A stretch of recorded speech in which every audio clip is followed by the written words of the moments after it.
Hi, my name is Matthew Squire. I'm a physiotherapist at the Palucca University of Dance in Dresden in Germany.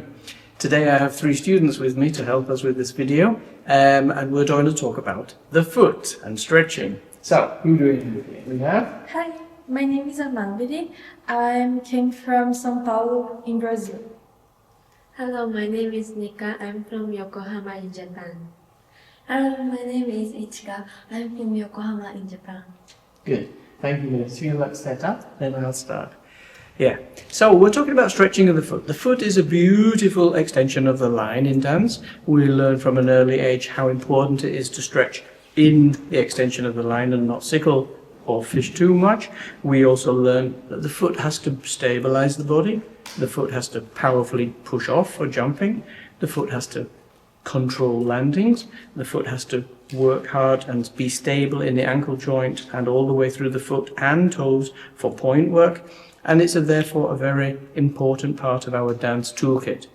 Now, when we are thinking about what makes a nice extension, then we sometimes think, oh yeah, it would be nice to make my arch better, my foot curve more increased. So some of the times we see some practices like this in the studio.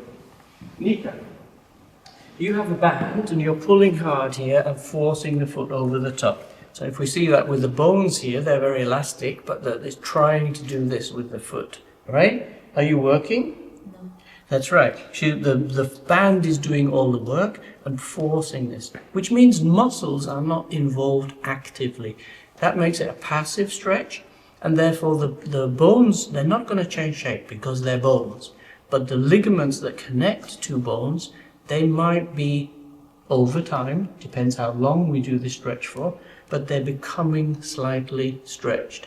And stretched for a ligament that shouldn't extend or be elastic and lengthen, if it's not meant to do that, but we do it anyway, then it can definitely lead to some future damage.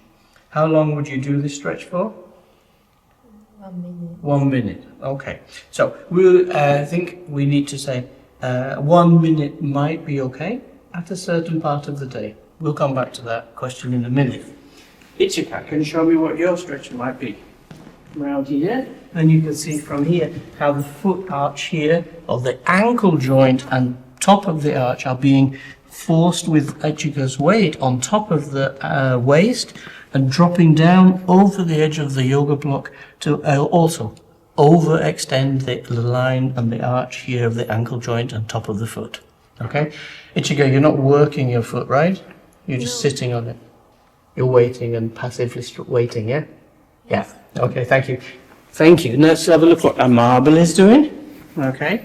So, Amabile is using the roller to force the ankle sort of forward and using the weight of her body over the top of the arch.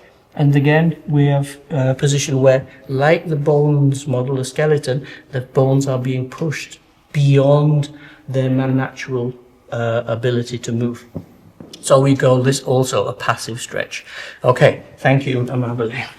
Now, let's move on. The difference between a passive stretch, when we have a passive stretch which lasts for a long time and begins to make an effect on the ligaments inside the foot, then we might have some damage. Now, when we start class, the tendency is to do stretches like this before as part of the warm-up. Now, we can see actually when they were doing these positions on the floor that there's not any activity going on in the body. Therefore, the 3 ladies won't be getting warm. They're not going to increase their core temperature inside, so that doesn't prepare the body ideally for class. In fact, research has shown now that the longer a stretch in this passive position, like the 3 examples we've just shown you, the longer that they last for before class, the more chance there is of a weaker connection in the muscles and tendons because they've also been stretched beyond their limits. So, if we want to avoid that, we want to prepare ourselves more ideally for class, then we need to think what's the opposite of a passive stretch, and we can think about some active working on the feet. So here we have straight away Nika again. She's doing her daily rises. All right. Very controlled with her weight on top of the leg, working slowly up with the concentric muscle work and controlling coming down. Beautifully thinking about the line of the heel, so there's no sickling going on, and keeping the toes extended on the floor. Nevertheless, she's still always thinking about pushing her right to the top of her arch, and therefore using the maximum available possibility of the arch curve naturally and with strength of the muscles involved in the feet. Similarly, now we have a Palucca, and she's on the floor again. And now she's working from a beautiful line here, the femur, the tibia, the ankle joint, through the middle of the foot into the ball. Now the ball is well placed, it's not rolling away. And now she really is working to activate the toes, which stay long, and press and cause some resistance on the ball, and then slowly release and come back.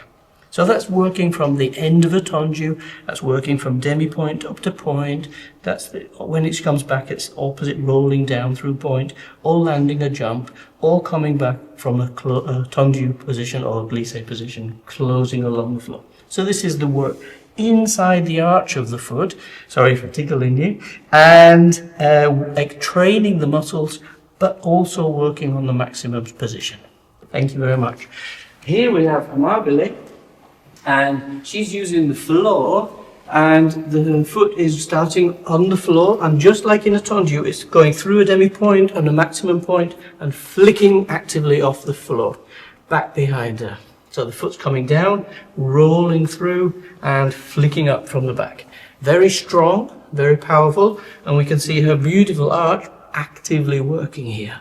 So the muscles of the back of the leg and in the arch of the foot, being used to activate the arch of the foot. So, to summarize, in the first part of the video we've seen how the passive stretching, where the external force is being used to push our joints and ligaments beyond our range of movement, is not to be recommended. The long-term chances of damage are just too high, and you need to have a healthy, long dance career, and that should be avoided.